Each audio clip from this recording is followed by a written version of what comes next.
Well, thank you, and thanks to all the gathered delegates and luminaries and media professionals, and thanks especially to the host of the Munich Security Conference for being able to put on such an incredible event. We're, of course, thrilled to be here.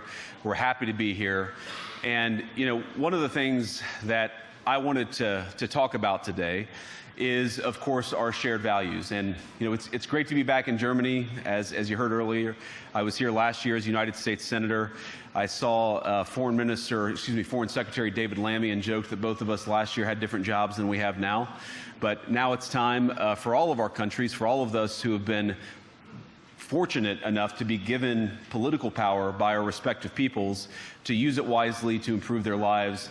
And I want to say that, you know, I was fortunate in my time here to spend some time outside the walls of this conference over the last 24 hours, and I've been so impressed by the hospitality of the people, even as, of course, as they're reeling from yesterday's horrendous attack.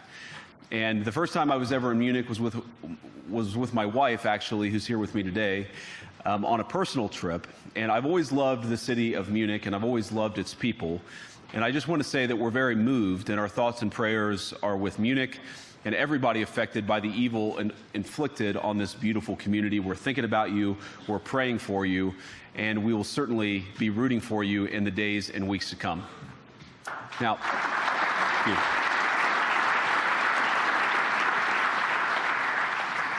I hope that's not the last bit of applause that I get, but we gather at this conference, of course, to discuss security, and normally we mean threats to our external security. I see many great military leaders gathered here today.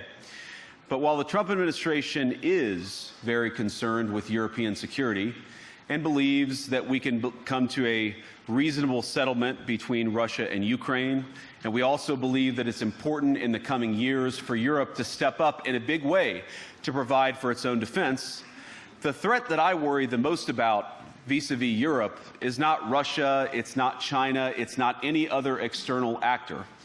And what I worry about is the threat from within, the retreat of Europe from some of its most fundamental values, values shared with the United States of America. Now, I was struck that a former European commissioner went on television recently and sounded delighted that the Romanian government had just annulled an entire election. He warned that if things don't go to plan, the very same thing could happen in Germany, too. Now, these cavalier statements are shocking to American ears. For years, we've been told that everything we fund and support is in the name of our shared democratic values. Everything from our Ukraine policy to digital censorship is billed as a defense of democracy. But when we see European courts canceling elections and senior officials threatening to cancel others, we ought to ask whether we're holding ourselves to an appropriately high standard. And I say ourselves because I fundamentally believe that we are on the same team. We must do more than talk about democratic values, we must live them. Now, within living memory of many of you in this room, the Cold War positioned defenders of democracy against much more tyrannical forces on this continent. And consider the side in that fight that censored dissidents, that closed churches, that canceled elections.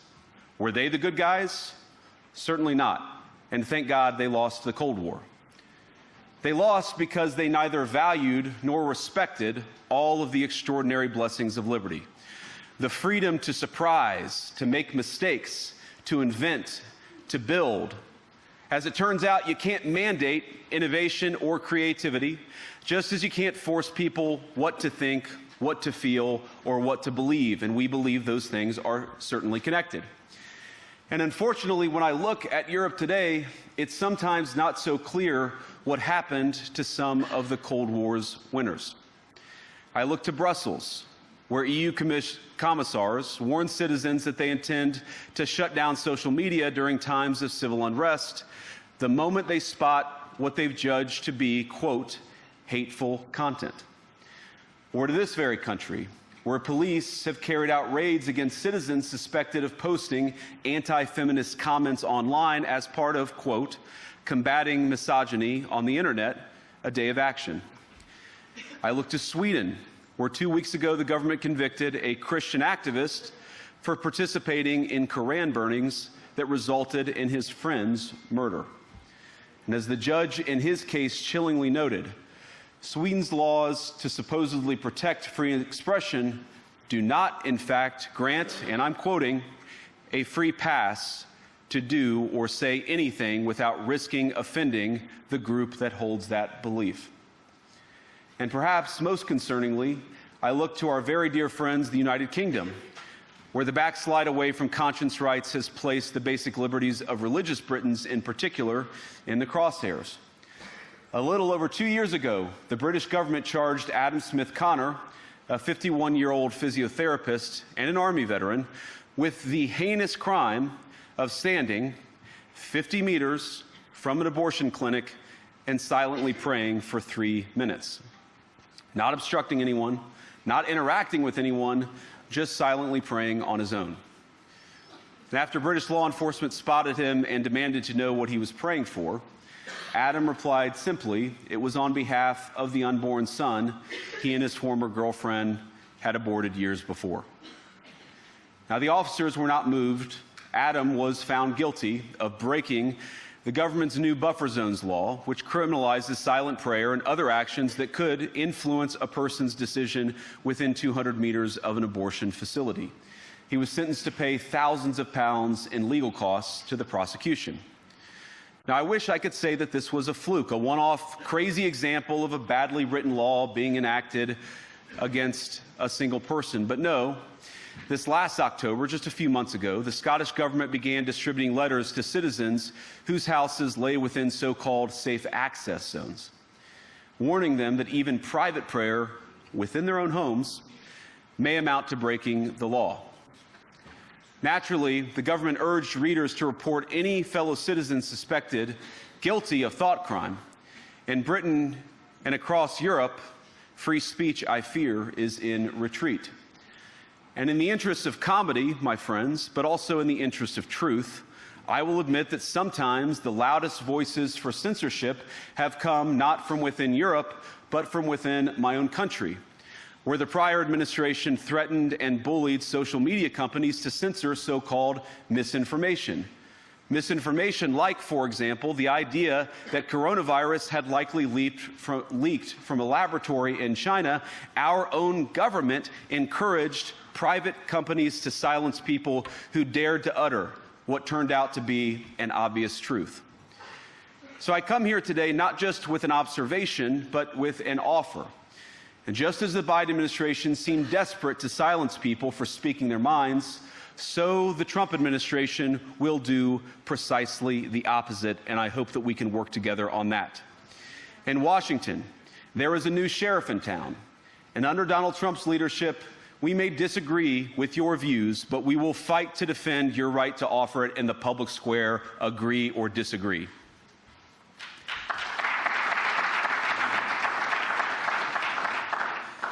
Now, we're at the point, of course, that the situation has gotten so bad that this December, Romania straight up canceled the results of a presidential election based on the flimsy suspicions of an intelligence agency and enormous pressure from its continental neighbors. Now, as I understand it, the argument was that Russian disinformation had infected the Romanian elections. But I'd ask my European friends to have some perspective. You can believe it's wrong for Russia to buy social media advertisements to influence your elections. We certainly do. You can condemn it on the world stage even. But if your democracy can be destroyed with a few $100,000 of digital advertising from a foreign country, then it wasn't very strong to begin with. Now, the good news is that I happen to think your democracies are substantially less brittle than many people apparently fear. And I really do believe that allowing our citizens to speak their mind will make them stronger still. Which, of course, brings us back to Munich, where the organizers of this very conference have banned lawmakers representing populist parties on both the left and the right from participating in these conversations.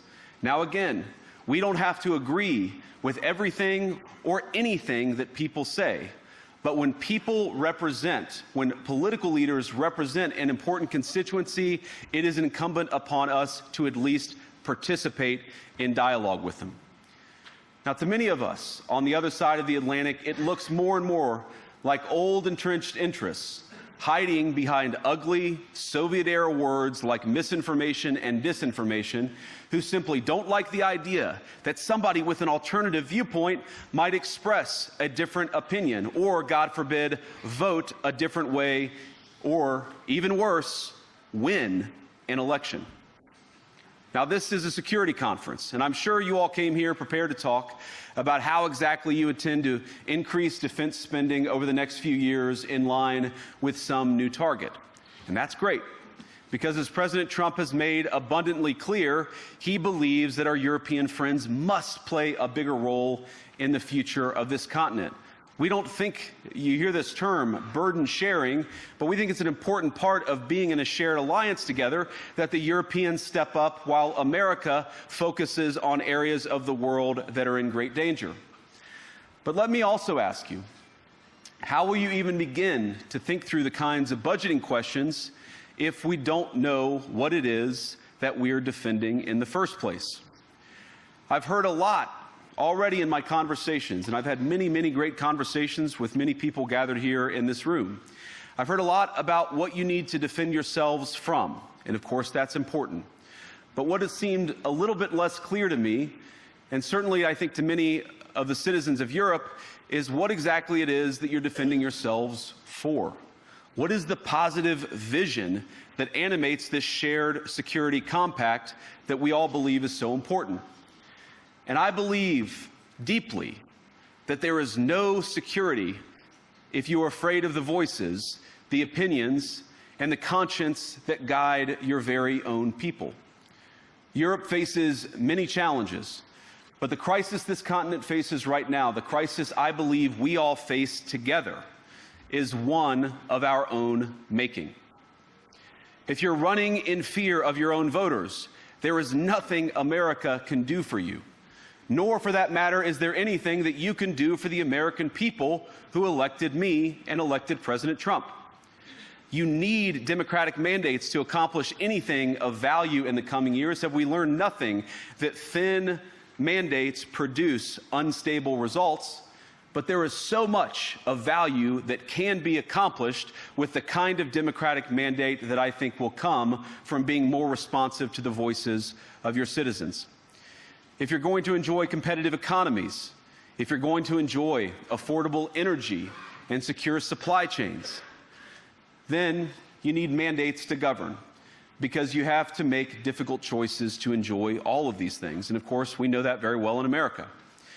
You cannot win a democratic mandate by censoring your opponents or putting them in jail, whether that's the leader of the opposition, a humble Christian praying in her own home, or a journalist trying to report the news. Nor can you win one by disregarding your basic electorate on questions like who gets to be a part of our shared society. And of all the pressing challenges that the nations represented here face, I believe there is nothing more urgent than mass migration. Today, almost 1 in 5 people living in this country moved here from abroad. That is, of course, an all-time high. It's a similar number, by the way, in the United States, also an all-time high. The number of immigrants who entered the EU from non-EU countries doubled between 2021 and 2022 alone, and of course it's gotten much higher since. And we know this situation, it didn't materialize in a vacuum. It's the result of a series of conscious decisions made by politicians all over the continent and others across the world over the span of a decade.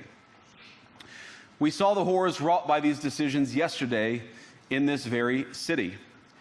And of course, I can't bring it up again without thinking about the terrible victims who had a beautiful winter day in Munich ruined.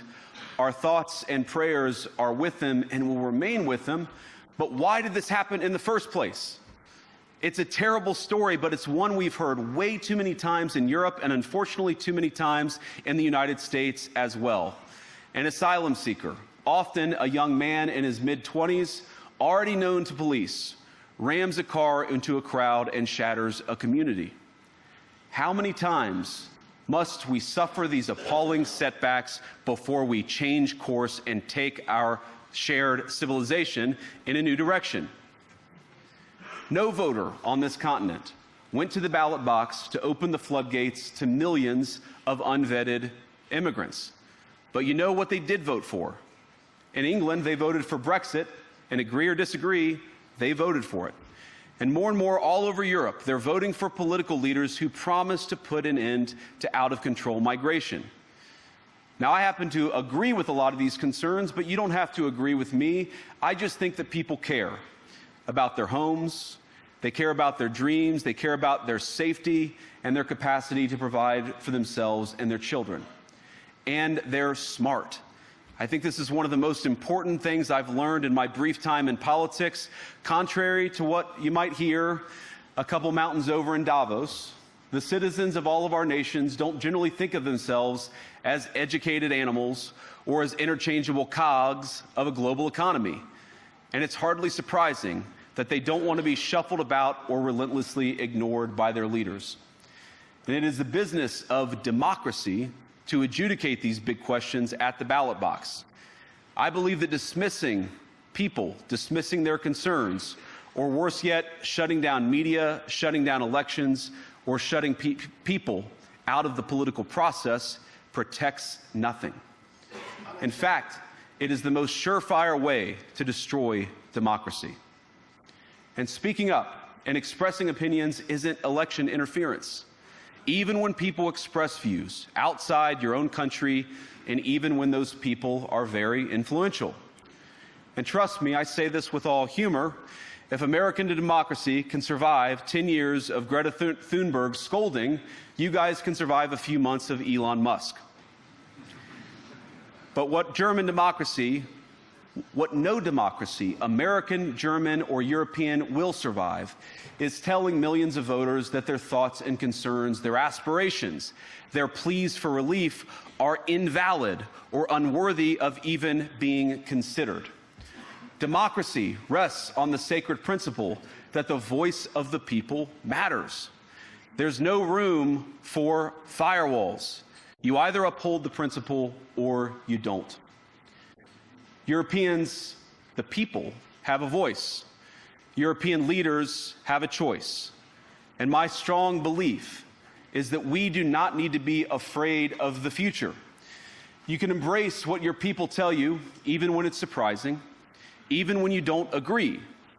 And if you do so, you can face the future with certainty and with confidence, knowing that the nation stands behind each of you.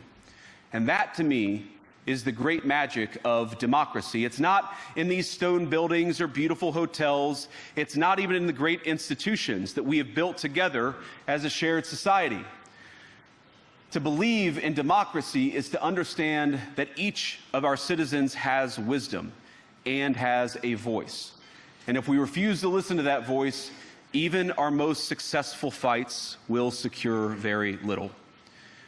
As Pope John Paul II, in my view, one of the most extraordinary champions of democracy on this continent or any other, once said, "Do not be afraid." We shouldn't be afraid of our people, even when they express views that disagree with their leadership. Thank you all. Good luck to all of you. God bless you.